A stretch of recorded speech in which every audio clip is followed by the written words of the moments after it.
এবছরে আমাদের এটাই হচ্ছে প্রথম ঠাকুর দর্শন। দেখো কত সুন্দর করেছে। তো যেতে যেতে চোখে পড়লো, নামলাম, তো দেখে গেলাম, বেশ ভালো লাগলো। আর আমাদের বাজারের ঠাকুর আমরা দেখে তবে ওখানে গেছি, আর ওখানেও একটা ঠাকুর দেখা হয়ে গেল। তো যাই হোক, এখন মলে চলে গেছি। এখন এখানে যা জামা কাপড় নেওয়া হয়ে গেছে। প্রিন্টেড শার্টগুলো দেখছিলাম, খুবই ভালো লাগছিল। আর এখন তো এগুলোই চলছে, সিম্পল তো এখন আর চলে না। তো যাই হোক, এইগুলো দেখে নিয়ে, আর দেখো কত সুন্দর সুন্দর শার্ট, তো আর কুর্তাগুলো দেখছিলাম।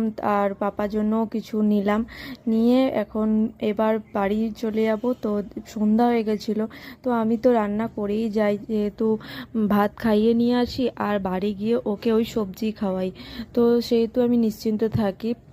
নতুন খুলেছে ব্রাঞ্চ স্টাইল বাজার, তো এখান থেকে এবছর সমস্ত জামা কাপড় নিলাম, আর রিজনেবল প্রাইসের মধ্যে, প্লাস হচ্ছে কোয়ালিটিও ভীষণ